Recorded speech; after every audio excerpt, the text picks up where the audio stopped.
지금 어디까지 얘기했냐면요, 욥은 고난을 당했죠. 욥이 고난을 당했다는 소식이 친구들에게 전해졌고, 친구 3명이, 특별히 친했던 친구 3명이 어느 날 날짜를 정해놓고 욥에게 찾아왔습니다.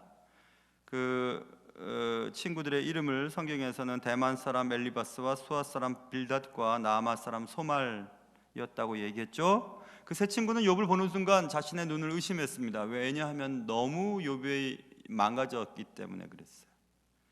욥은 자신의 사업체, 양과 소와 낙타 그런 거 다 빼앗기고 불에 타 죽고, 또 종들도 거의 대부분 죽고, 10명의 자녀들 다 죽고, 자신은 병에 걸려서 힘들어하고 있었습니다. 아내는 너무 남편을 보고 마음이 아파서 차라리 하나님을 욕하고 죽으라고 이렇게 얘기했죠. 정말 욥은 힘든 시간을 보내고 있었습니다. 세 친구는 말없이 욥 곁에서 욥과 함께 그의 슬픔을 나누었어요.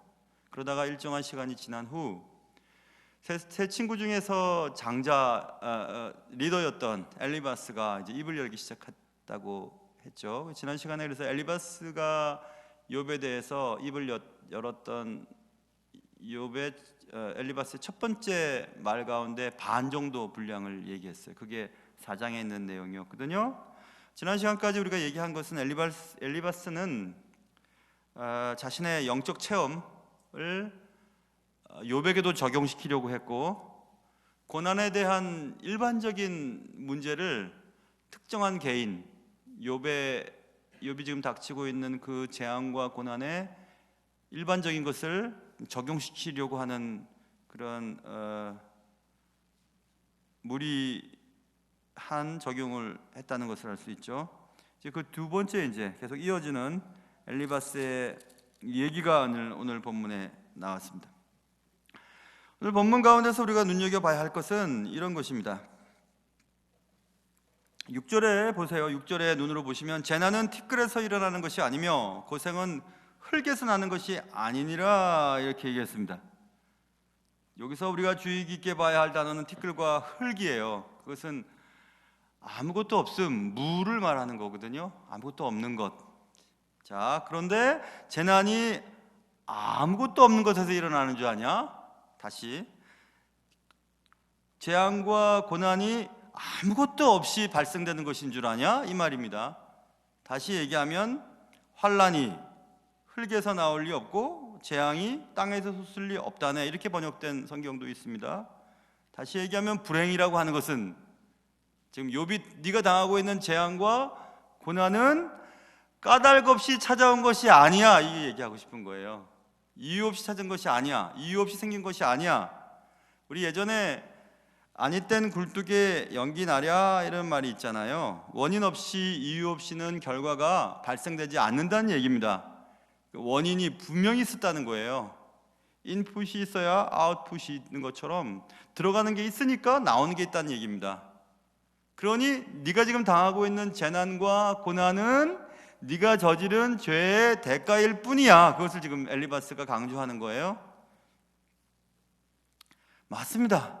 그럴 수 있죠. 그것은 일반적인 재앙과 고난을 이해하는 인간의 일반적인 이해이죠. 그러나 성경은 모두 다 그렇다고 말하지 않고 있습니다. 예수님의 말씀을 한번 들어보세요. 예수님이 이런 말씀하신 적이 있으셨습니다. 예수께서 길을 걸어가실 때 눈이 보이지 않는 어떤 사람을 보게 됐습니다. 제자들이 물어봅니다. 랍비여, 이 사람이 맹인으로 난 것이 누구의 죄로 인함이니까? 자기이니까? 그의 부모니까? 제자들은 자기의 죄 때문에 일어난 결과로 그가 눈에 보이지 않는지, 아니면 부모 때문에 눈이 보이지 않는지, 그 두 가지 중에서 하나라고 생각했어요. 그 두 가지의 공통점은 죄의 결과로 그 맹인이 눈을 볼 수 없다는 것을 지금 정해놓고 하는 얘기죠. 그러자 예수님이 희한한 대답을 하십니다. 놀라운 대답을 하시죠. 예수께서 대답하시되 이 사람이나 그 부모의 죄로 인한 것이 아니다. 요한복음 9장이에요. 그에게서 하나님이 하시는 일을 나타내고자 하심이라 이렇게 써 있습니다. 그러니까 그가 맹인으로 태어났는지 아니면 중간에 그의 잘못으로 맹인이 됐는지 너희들 그게 궁금하지? 선천적인지 후천적인지, 선천적이라면 부모의 죄 때문이고 후천적이라면 그의 죄 때문인데 그거에 궁금하지. 그런데 그것도 저것도 아니라는 겁니다. 그 맹인의 그 일을 통해 하나님의 영광이 드러나는 일에 그를 사용하시기 위해 그런 일이 생겼다는 것을 말했어요. 그렇다면 재앙과 고난이 꼭 죄의 결과로 말미암는 결과가 아닌 것을 예수님은 말씀하신 적이 있으시죠. 우리가 맞이하는 고난, 재앙, 이 때때로 하나님의 영광을 나타내는 수단이 될 수 있다는 사실을 우리가 꼭 기억해야 합니다. 그러지 않을 때는 우리는 죄책감에 시달려요. 길 걸어가다가 넘어지거나 아이가 감기가 걸리거나 내 삶 속에서 모든 사람들에게 일어나지 않을 일이 일어나거나 모든 사람들에게는 자연스러운 일이 내게 자연스럽지 않은 일로 발생될 때 우리는 하나님에 대한 의심을 갖게 돼요. 그리고 너무너무 내 마음이 괴롭죠. 뭐가 잘못돼서 그렇지? 왜 이런 일이 생기는 거지?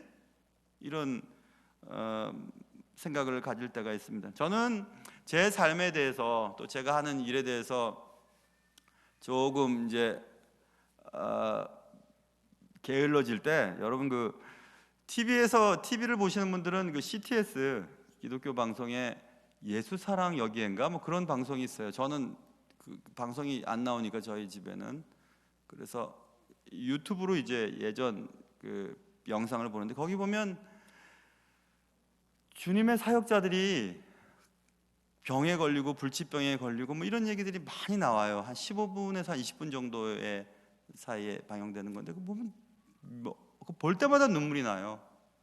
볼 때마다 야, 이분들이 이렇게 하나님의 나라를 위해서 선교하고 또 사역하고 그런데 왜 이런 일이 생기는 것일까? 더 심각하고 마음 아픈 것은 어떤 사모님이 병에 걸렸어요. 병에 걸려서 너무 아파서 막 죽을 지경이에요. 근데 성도들이 하는 말이, 사모님 기도하지 않아서 그런 거예요, 이렇게 얘기를 한마디 할 때 그 말이 맞을지도 모르겠어요. 그렇죠? 맞을지도 모르겠어요. 사모님이 기도를 많이 안 했는지도 모르겠어요. 그러나 그 말이 위로가 되기는커녕 얼마나 가슴을 아프게 하는 말이겠어요. 우리는 위로한답시고 또 신앙의 깊이가 있다고 생각하면서 함부로 얘기할 때가 되게 많거든요. 사모님 기도를 안 해서 그런 거예요, 빨리 기도하세요, 이런 얘기들 말이에요. 다 그렇지는 않아요. 여러분, 우리가 당하고 있는 모든 사람이 평범하게 누리는 것을 누리지 못하는 것이나 또 모든 사람들이 누리지 않는 것을 나는 특별히 누리는 것, 누린다고 표현하는 것은 좀 당하는 것을 겪을 때 왜 이러냐, 교회 다니는데 주님의 나라를 위해서 그렇게 애를 썼는데 왜 이러지? 근데 그때 한마디 던지는 거죠. 기도 안 해서 그래요. 하나님께 잘못 살아서 그렇죠. 숨기는 죄가 있나 보죠? 회개하세요. 새벽 예배 안 나와서 그래요. 금요 예배 안 나와서 그래요. 헌금을 제대로 안 드렸나 보죠? 이렇게 얘기해버리면은 다 무너져 버립니다. 그 신앙 전체가. 근데 지금 근데 엘리바스는 욥에게 그렇게 얘기하고 있는 거예요. 한번 생각해봐라. 재난이 티끌에서 일어나는 것이 있겠냐? 고생이 흙에서 나는 것이 있겠냐? 이유 없이 재난이 생기고 이유 없는 고생이 있겠냐? 무에서 아무것도 없는 곳에서 그런 결과가 나오겠냐? 그러니 토해라, 토해. 회개해라. 용서를 빌어라. 이렇게 지금 얘기하는 거예요. 누가?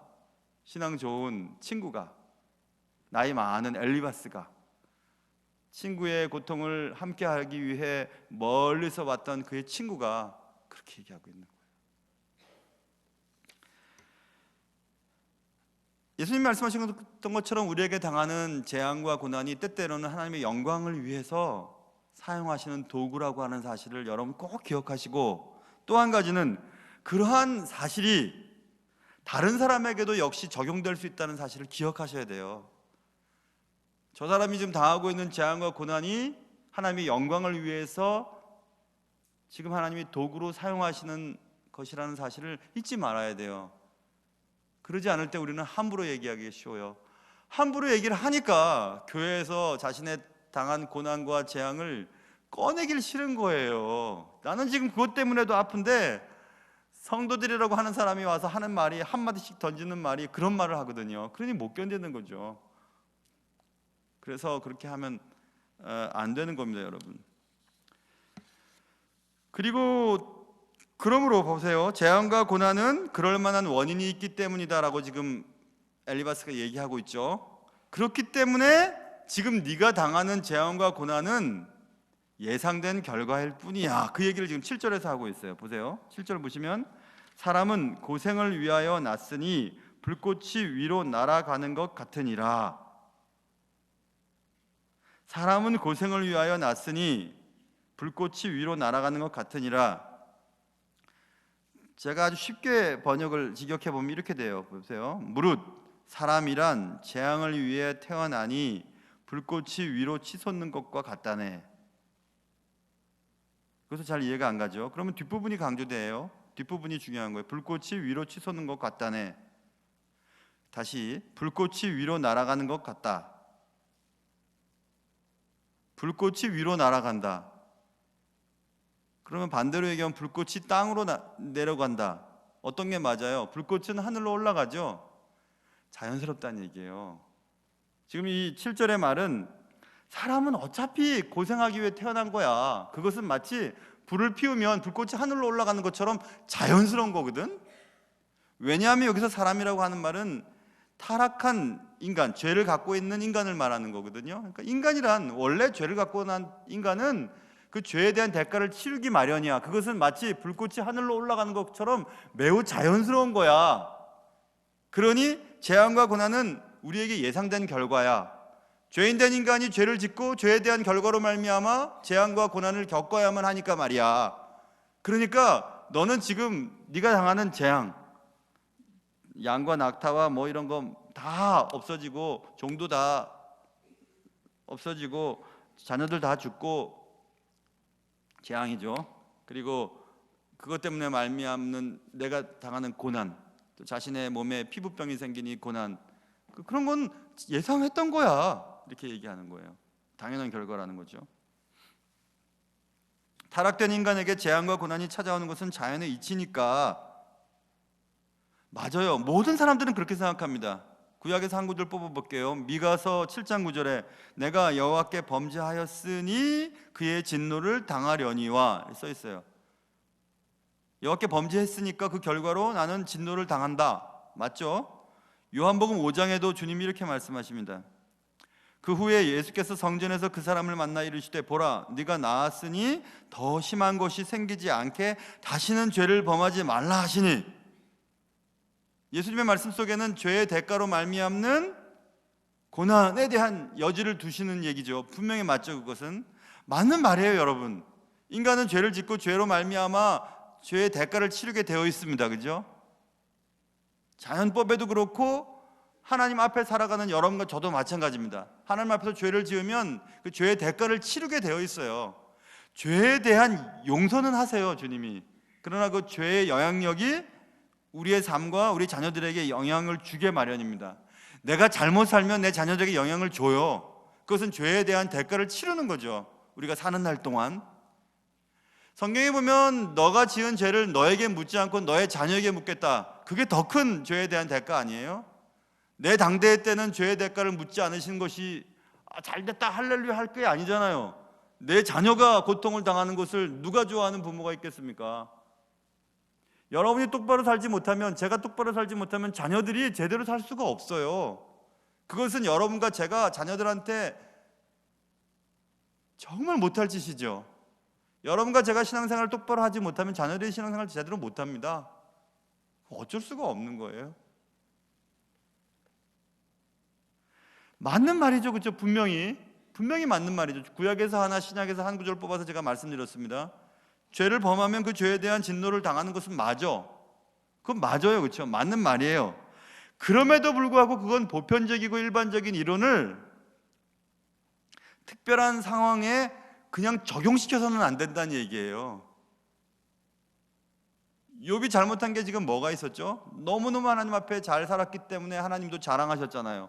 봐라, 욥 봐라, 욥 막 하면 욥을 자랑했습니다. 그것 때문에 생겼어요. 그것 때문에 사탄이 하나님이 다 주셨으니까 욥이 하나님을 잘 섬기는 거지, 욥에게 주었던 것들을 한번 가져가 보세요. 그러면 하나님을 저주할 겁니다. 사람이 까닭 없이 하나님을 섬기겠습니까? 이 질문부터 시작됐잖아요. 하나님 주신 것들 하나하나 가져가자. 욥이 이제 드디어 하나님을 저주해야 되는데 사단이 원하는 방식대로 하지 않으니까 지금 이 일이 계속 진행되고 있죠. 그래서 여러분, 보편적인 것들을 특수한 경우를 이해하기 위해 적용시키는 방식은 실수를 범할 수 있다는 사실이에요. 특별히 환난에 대한 문제, 고난과 재앙에 대한 문제를 일반적인 잣대로 적용하려고 할 때 당사자는 큰 상처를 받게 됩니다. 큰 상처를 받게. 자, 또 한 가지 힌트를 드려볼게요. 베드로 전서를 쓰면서 2장 19절부터 20절까지의 이런 내용이 써 있어요. 잘 들어보세요. 부당하게 고난을 받아도, 벌써 여기서 힌트가 나오죠. 부당하게 고난을 받아도, 좀 이따가 얘기하고요. 하나님을 생각함으로 슬픔을 참으면 이는 아름다우나 죄가 있어 매를 맞고 참으면 무슨 칭찬이 있으리요? 대조하고 있어요. 죄 없이 고난을 받는 부당한 고난과 죄를 지어 매를 맞는 당연한 고난, 두 가지를 얘기하고 있으면서 그러나 선을 행함으로 고난을 받고 참으면 이는 하나님 앞에 아름다우니라 라고 분명히 기록하고 있어요. 그러니까 고난의 원인을 두 가지로 얘기하고 있죠. 부당하게 받는 고난, 죄를 지어 맞는 매, 죄로 인한 고난, 두 가지 얘기를 하고 있어요. 그래서 거기서 부당하다라고 하는 단어가 아디쿠스라고 하는 헬란 말이에요. 아디쿠스는 이 헬란 말이나 히브리 말을 한 단어로 딱 요약이 안 돼요. 한 단어로 딱 맞아떨어지지가 않아요. 그래서 여러 가지 단어를 조합해 보면서 그 단어를 의미를 파악할 수밖에 없거든요. 그래서 제일 많이 쓰이는 용례가, 아디쿠스의 제일 많이 쓰이는 용례가 wrongfully나 혹은 unjustly라고 하는 불공평하게라고 하는 단어예요. 공평하지 않아요. 그리고 부당하게. 그 다음 많이 쓰이는 용례가 undeserved라고 하는 가치가 없는, 그러니까 받을 만한 가치가 없는,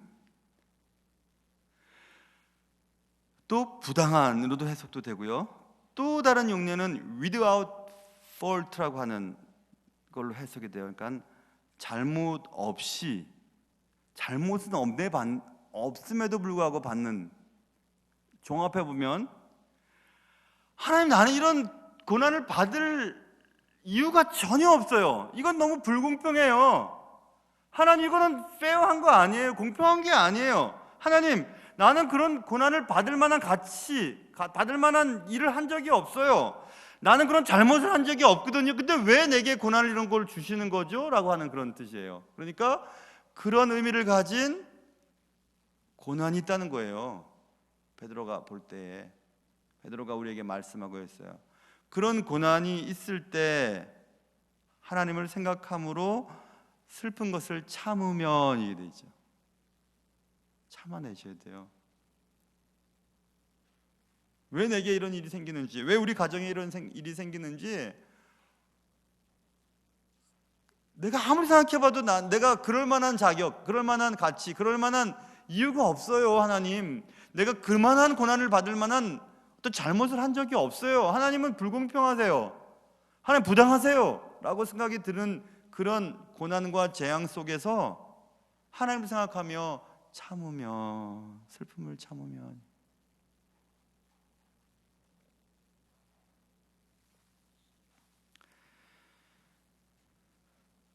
그런데 그런 재앙과 고난이 예상된 결과이고 원인 없이 결과가 나오겠느냐 하고 지금 6절 7절에서 엘리바스는 욥을 지금 구속으로 몰아세우고 있습니다. 자, 마태복음 12장에 이런 말씀이 쓰여 있습니다. 예수님의 말씀이세요. 여러분 잘 들으세요. 예수님이 이렇게 말씀하셨어요. 내가 너희에게 이른다.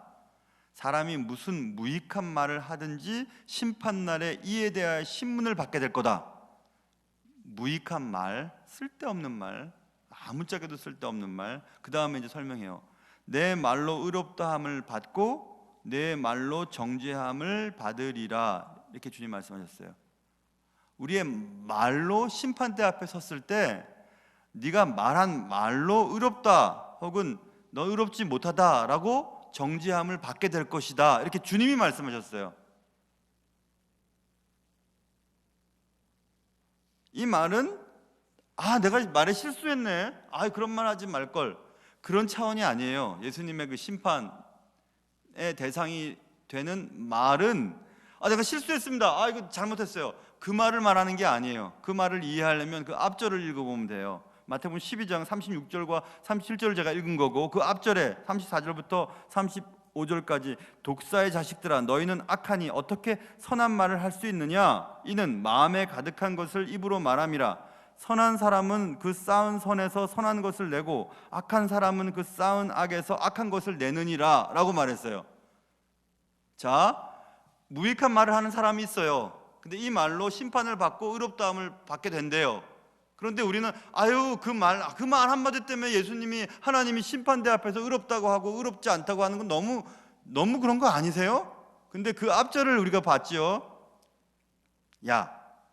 말의 실수라고? 아니야. 너희 속에 가득한 것이 입에서 나오게 되는 거야. 그러면 주님이 입으로 심판한다는 얘기는 뭐냐면 입으로 표현될 뿐이지 너의 존재가 그렇다는 거예요. 너의 존재가 심판을 받을 만한 대상이라는 거예요. 그러니까 우리가 말의 실수였습니다. 나는 말을 이렇게 함부로 잘해요. 말을 이렇게 하거든요. 이렇게 말하는 게 아니라는 거예요. 왜냐하면 말하는 것은 그 사람의 존재가 말을 통해 드러나는 것 뿐이라는 겁니다. 그래서 우리가 그런 얘기 하는 거, 말하는 거 보면 알 수 있지, 이 말을 하는 거예요. 말하는 거 보면 알 수 있어요. 실수해서요? 환경이 그래서요? 아니면 어쩌다 그래서요? 아니에요. 그 사람이 말하는 거 보면 그 사람의 존재를 파악할 수가 있다는 거예요. 예수님 말씀은. 그러니까 말로 표현된 것 뿐이지 사실은 너의 존재를 심판한다는 말씀이세요. 예수님의 말씀은. 그래서 지금 엘리바스의 말은 엘리바스가 지금 마음속에 무엇을 담고 있는가가 표현될 뿐이라는 거예요. 엘리바스가 그냥 말하는 것, 말의 실수 문제가 아니고 엘리바스가 평상시에 그의 마음속에 품고 있는 것이 말로 표현됐다는 거일 뿐이죠.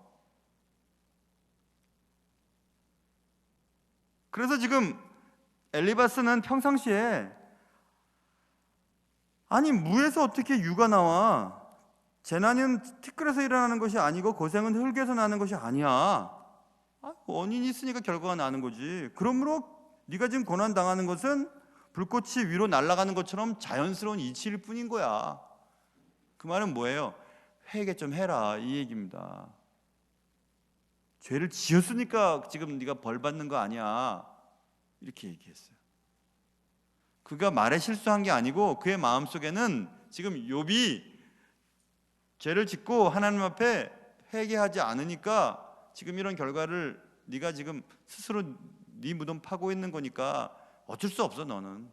그러니까 네가 빨리 회개해, 이 얘기거든요. 근데 이 말이 욥의 마음을 얼마나 아프게 했을까요? 얼마나 마음을 아프게 했을까?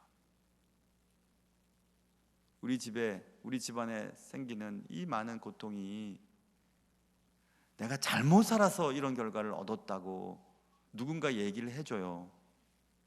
근데 나는 그럴 만한 죄를 진 적이 없어. 그리고 너무 이건 불공평한 것 같아요. 말하는 네가 나보다 잘 산 게 뭐냐 말하고 싶어요. 근데 이런 일이 생겼어요. 내 가정에, 내 자녀에게, 나에게. 그런데 지금 친하다고 하는 친구는 와서 따박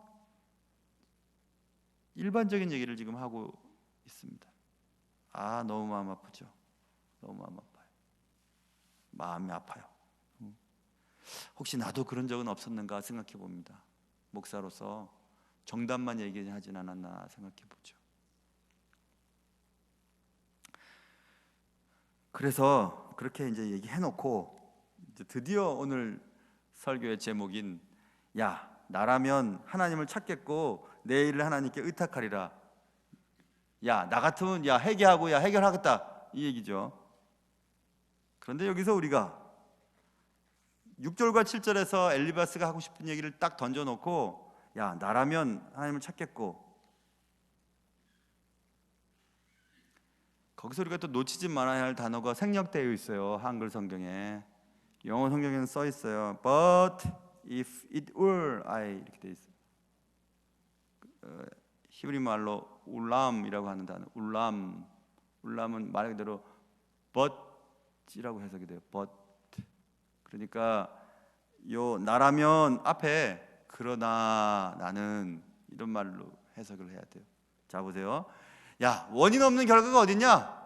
야, 지금 네가 당하는 재앙과 고난은 네가 지은 죄의 결과일 뿐이야. 자연스러운 거야. 그러나 나 같으면 말이야, 이게 얘기하는 거예요. 그러나 나 같으면 말이야, 그러면 나는 의인이고 너는 죄인인 거예요. 내가 너라면, 나 같은 의인이 너같이 죄를 지었다면 나는 하나님을 찾을 거야. 그리고 해결할 거야. 이렇게 얘기해요. 지금 나는 높은 자리에서 고통당하고 있는 친구를 향해 너는, 이렇게 얘기하고 있는 거죠. 이게 얼마나 이게 잔인한 얘기예요. 그러나 나는 나 같으면 하나님을 찾고 내 일을 하나님께 의탁하고 해결할 거야. 이렇게 얘기를 해버리는 거죠. 얼마나 잔인해요. 얼마나. 내가 자네라면 하나님께 곧장 나아가 그분의 자비에 매달리겠네. 제가 가지고 있는 캐톨릭 성경에 이렇게 써 있어요. 재앙과 고난 중에는 야, 기도해야 되잖아. 이렇게 얘기해요. 우리가 잘 아는 얘기죠. 그렇죠? 야, 나 같으면 기도하고 해결했을 거다. 야, 그럼 무슨 말이냐면, 야, 너 좀 기도 좀 해라. 기도를 안 하니까 그런 일이 생기지. 회개해라. 이 얘기잖아요. 얼마나 잔인하고 얼마나 나쁜 얘기입니까? 그런데 우리가 전체적인 문맥상에서 엘리바스의 이 말은 맨 욥기 마지막 장에 네 친구들의 말이 옳지 않다라고 얘기하면서 말의 실수, 말의 잘못, 그리고 그 존재의 잘못을 주님이 지적하시지만, 고난을 당했을 때, 지금 문맥을 다 빼고 말입니다. 이것만 보세요. 고난 당했을 때 나라면 하나님을 찾을 거야, 내 일을 하나님께 의탁할 거야 라고 하는 그 구절만큼은 진리가 맞아요. 그렇죠? 고난 당했을 때 나 같으면 기도하고 내 문제를 하나님께 맡길 거야 라고 하는 그 말은 맞다고요. 문맥을 따지지 말고 그 말만 보자면 엘리바스의 말은 다 맞아요. 문맥과 상황과 그런 현실과 상관없이 그것만 딱 띄워서 지금 살펴보는 겁니다. 이제는 자, 엘리바스가 그렇게 얘기하고, 나 문제가 생기면 하나님을 찾을 거야. 그리고 내 문제를 하나님께 의탁할 거야. 왠지 알아? 9절. 하나님은 헤아리실 수 없이 큰 일을 행하시며 기이한 일을 셀 수 없이 행하시는 분이시거든. 맞죠? 그렇죠? 우리가 이해할 수 없는 일들을 하나님이 하시는 분이셔. 나의 영역을 뛰어넘는 분이셔. 하나님은.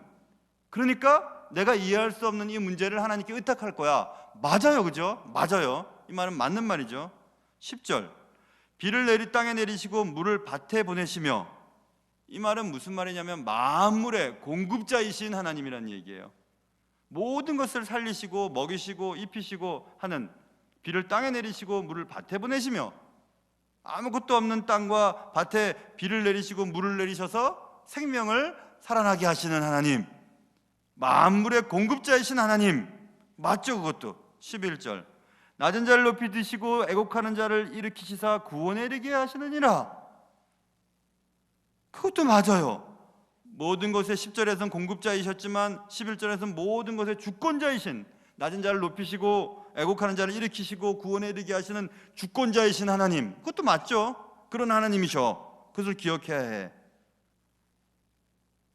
여러분, 우리가 알 수 없는 고난과 재앙을 만났을 때, 부당하게 느껴질 때, 나는 그럴 만한 고난과 재앙을 당할 만큼 나쁜 짓을 하거나 하나님의 범죄한 일이 없어요.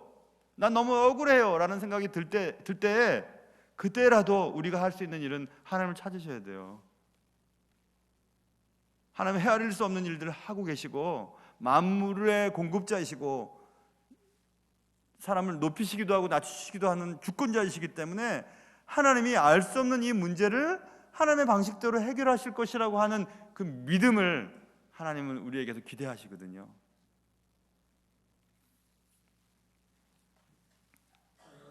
고난의 원인을 우리가 다 이해할 수 없는 일들이 너무 많습니다. 아까도 설명드렸던 예수 사랑 여기에라고 하는 그 프로그램을 보면 눈물이 진짜 안 날 수가 없어요. 왜 눈물이 나냐면 그분들이 너무 힘든 것 때문에 눈물이 나는 게 아니고 이분들은 나보다 훨씬 더 귀한 사역을 하는데 왜 이분들은 이런 고난을 당해서 이렇게 아프고 이렇게 불치병으로 돌아가시고 있는 나 같은 놈은 왜 그렇게 아직까지 그래도 잘 살고 있구나 라는 생각하니까 너무 죄송스러운 거예요. 어떤 분은 30 몇 살 되는 분들도 있고 40도 안 된 분들도 있고 그리고 50대 저보다 나이가 다 어려요. 목회자들, 선교사님들 뭐. 근데 그냥 고통을 다 돈도 없고 고쳐지지도 않고 죽을 날만 기다리고 있고 그런데도 역시 목사님들과 선교사님들은 다르시긴 다르시더라고요. 사모님도 감사하시더라고요. 이유는 알 수 없지만 왜 내게 이런 고통이 있는지는 알 수 없지만 감사하다고 하루하루 그냥 이렇게 숨쉬며 사는 것이 감사하다고 그럴 때 또 눈물이 나더라고요. 야, 이렇게 감사하며 사는데 이렇게 감사하며 사는데 왜 우리는 감사하지 못할까? 아니 나는 왜 감사하지 못할까? 물론 감사하죠. 그러나 그분들처럼 그렇게 치열하고 또 가슴 깊이 매일매일 일상을 감사치 못하는 것일까 이런 생각을 해보면서 또 다시 제 마음을 다독거리는 경우들이 많거든요. 어찌 보면 죄송스러울 수도 있어요. 그냥 다른 사람의 불행을 보고 나는 그런 불행을 당하지 않았으니 다행이다 라는 마음이 내게 있는지도 모르겠고요. 혹은 아까도 말씀드린 것처럼 이분들은 이렇게 열심히 사시는데도 고통을 당하는데 나는 지금까지 고통 없이 지금까지 살아왔구나 하나님께 죄송스럽기도 하고 엘리바스의 말은 매우 맞는 말이 맞아요. 그렇죠? 야고보서 5장 13절에도 너희 중에 고난당하는 자가 있느냐? 그래 놓고 그는 기도할 것이요 이렇게 써 있거든요. 고난당했을 때는 기도해야 되는구나. 즐거워하는 자가 있느냐? 그는 찬송할지니라 이렇게 써 있습니다. 야고보서 5장 13절. 그건 맞는 것 같아요. 어려운 일이 생기면 이해할 수 없는 일을 만나면 우리는 할 수 있는 게 아무것도 없어요. 할 수 있는 건 단 한 가지 있죠. 그것은 기도하는 거예요. 하나님, 욥을 우리가 공부하면서 큰 주제를 몇 주 전에 말씀드렸잖아요. 큰 고난, 알 수 없는 고난 앞에서 우리는 why, 왜라는 질문을 자주 던지고 왜라는 문제를 해답을 얻어야 해결할 수 있을 것처럼 우리가 아파하지만 하나님은 왜에 대한 문제에 대답을 안 하세요. 어디 하시던가요? 왜 내가 아픈지, 왜 우리 가정에 이런 문제가 생겼는지, 왜 내가 이런 고통을 당해야 되는지 주님 말씀하시던가요? 말씀 안 하십니다.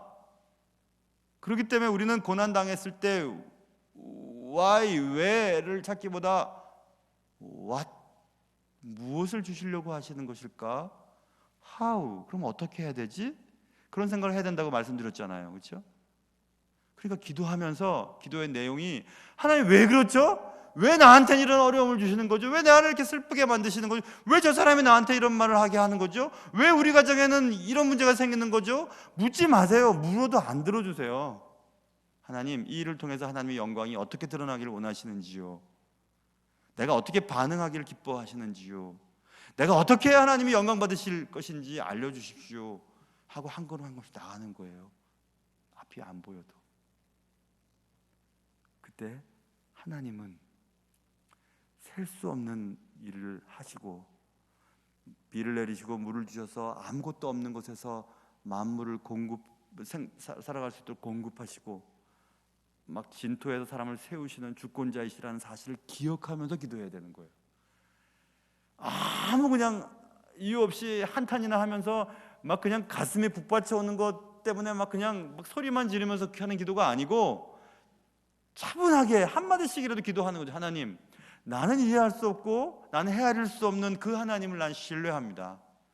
그리고 마른 땅에 물을 대시고 하늘에서 비를 내리셔서 땅의 모든 생명체를 움직이시는 하나님, 그 생명체가 자라나서 또 동물이 그것을 먹게 하시고 그 동물을 또 사람들이 먹게 하는 이런 모든 만물을 공급하시는 하나님, 이유 없이 하나님이 비를 내리시거나 물을 대시지 않는 하나님, 그리고 막 진토에서 사람을 세우시기도 하시는 그 하나님이 나의 하나님이신 것을 고백하면서 기도드리는 거죠. 이해할 수는 없지만 말입니다. 불공평하게 느껴지지만 말입니다. 그렇게 하는 거예요. 그래서 기도하는 것은 맞아요. 나라면, 나 같으면 하나님께 기도하겠어. 맞아요. 그리고 내 문제를 하나님께 의탁하겠어. 맞아요, 그 말은.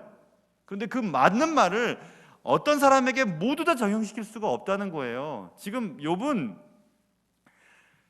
기도할 힘도 없었을 것 같아요. 그럴 때는 옆에 있어 주는 거죠. 여러분, 세상에 재앙과 고난을 원하는 사람이 누가 있습니까? 아무도 없습니다. 될 수 있으면 아무도 안 아팠으면 좋겠고, 아플 때도 좀 고생 많이 안 했으면 좋겠고, 아이들도 좀 잘 자라줬으면 좋겠고, 모든 사람들이 있는 거 다 있었으면 좋겠고, 모든 사람들이 괴로워하는 거 나는 안 가졌으면 좋겠고, 다 똑같아요. 사람들 다 똑같습니다. 그럼에도 불구하고 재앙과 고난은 여과 없이 아무에게나 그냥 들이닥칩니다. 여러분에게도 준비하세요. 아무에게나 들이닥칠 거예요. 견딜 수 없고 고칠 수 없는 병들과 또 남들이 막 손가락질하고 조롱할 만한 그런 일들이 생길지도 모르겠어요. 재앙과 고난은 언제나 우리 곁에 있기 때문에 그래요. 누구도 예외일 수 없어요. 누구도 예외일 수 없어요.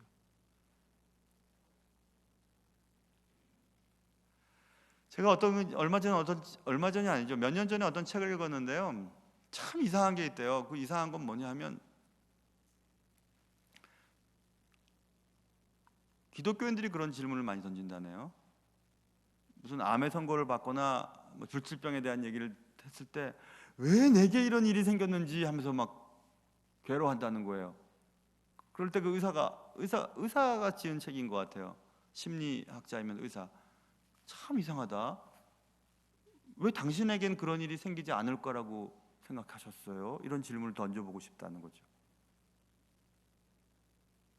왜 여러분에게는 그런 일이 안 생길 거라고 생각하세요? 신앙이 안 좋으면 죄에 대한 대가로, 신앙이 좋으면 하나님의 영광을 위한 어떤 도구로 분명히 생깁니다. 그러니 고난이 죄의 대가일 뿐이야. 그래서 재앙과 고난은 죄에 대한 결과이기 때문에 불꽃이 하늘로 올라간 것처럼 자연스러운 이치일 뿐이야 라는 것만 믿으면 괴로워 죽겠는 거죠. 내가 지금 당하는 재앙과 고난이, 내가 지금 해결하지 못하는 문제가 뭔가 저질러진 문제 때문에 생긴 결과라고만 믿는다면 나는 견디지를 못하는 거예요. 재앙과 고난 때문뿐만 아니라 하나님께 버림받았다고 하는 것, 하나님이 내 삶을 이해하지 못하고 나는 하나님의 관심에서 벗어나 있다는 사실 때문에 더 못 견디는 거죠. 근데 그게 아니라고 하는 사실을 욥은 우리에게 알려주고 싶어 하는 거예요. 원치 않는 재앙과 고난이 어떤 이유로 왔든지, 혹은 어떤 이유인지도 모르는 채 왔든지, 그때 우리는 잘 선택해야 해요. 하나님을 등지고 밖으로 열심히 뛰든지, 아니면 하나님을 향해 뛰어가든지, 둘 중에 하나 선택해야 하죠. 하나님을 향해 뛰어가는 것이 기도하는 거예요. 원인은 알 수 없지만, 이유는 알 수 없지만, 부당하게 느껴지지만 선하신 하나님을 믿는 거죠. 헤아릴 수 없는 하나님이 지금도 일하고 계시다는 사실을 믿는 거죠. 그리고 하나님이 나를 버리시지 않을 거라고 하는 사실을 믿는 거죠. 어떤 상황 가운데서도 하나님께서는 내가 생각하고 기대하는 것보다 훨씬 좋은 일을 계획하고 계시다는 사실을 믿는 거죠. 그 믿음이 우리를 그래도 버틸 수 있게 하거든요. 울며 불며서라도 그래도 걸어갈 수 있게 하거든요. 그게 참 믿음이죠. 내가 믿음을 가지고 신앙을 지켰으니 내게는 아무런 재앙과 고난이 없어야만 돼라고 믿는 것이 굉장히 위험한 질문이고 굉장히 위험한 신앙인이에요.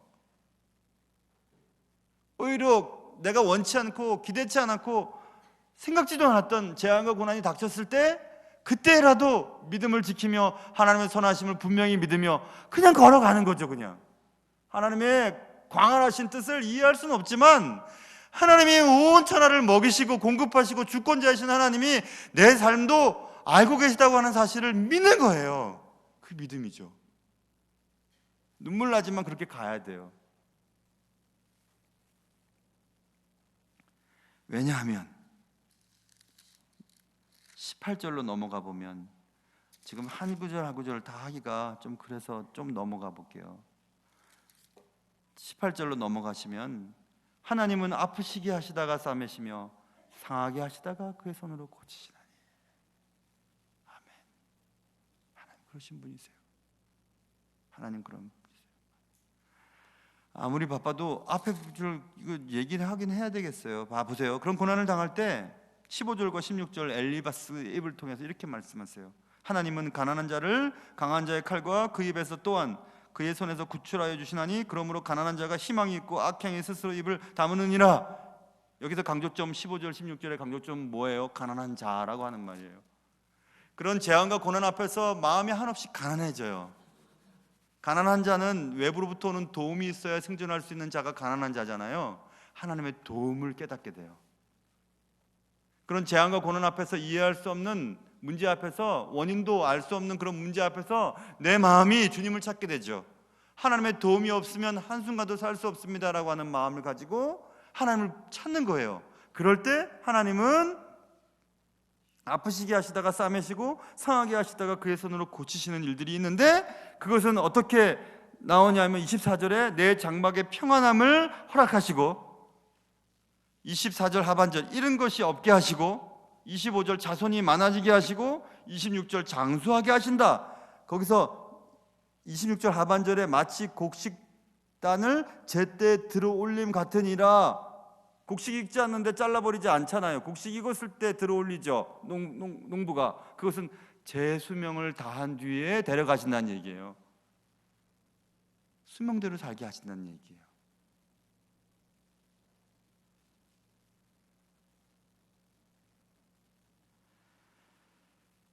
여기서 한 가지 더, 그럼에도 불구하고 여러분 또 기억할 거 있어요. 하나님 아프시게 좀 싸매시고 그렇게 하신다 그랬으니 결국 평안히 살게 하시고 장수하게 하시고 잃은 것이 없게 하시고 자손이 많아지게 할 거야 라고까지만 믿으면 또 시험에 걸려 넘어질 수가 있어요. 하나님이 우리에게 주시는 복은 우리가 원하는 장수하고 자손들이 잘 되고 뭐 이런 것이 없게 한다는 것은 얻은 만큼 다 쌓인 거니까 복을, 재물을 얻게 하는 그런 복만을 말하는 게 아니에요. 다시 얘기하면 하나님께 받는 복이라는 것이 꼭 집안에 우환이 없고 재산상 손실이 없고 자녀들을 많이 낳고 오래 사는 것이 일반적인 것은 아니라고 하는 사실을 또 기억하셔야 돼요.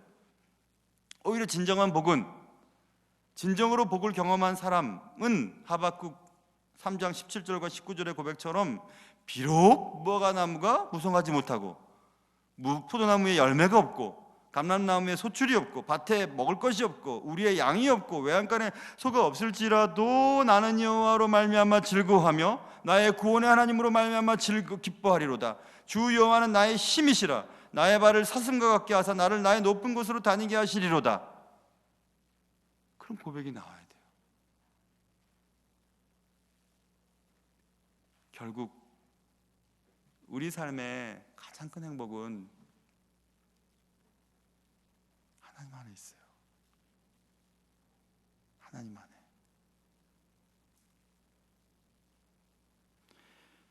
여러분 꼭 잊지 마세요. 고난이 하나님의 사랑에서 우리를 끊어버릴 수 없어요. 재앙이 하나님의 자녀됨을 버리게 만들 수가 없어요. 하나님은 끝까지 우리와 함께 하십니다. 이유도 알 수 없는 그 재앙과 고난 앞에서 절대로 포기하지 마시고 끝까지 주님을 신뢰하면서 걸어가실 수 있는 여러분과 저의 삶이 되실 수 있기를 주님의 이름으로 축원합니다. 기도하겠습니다.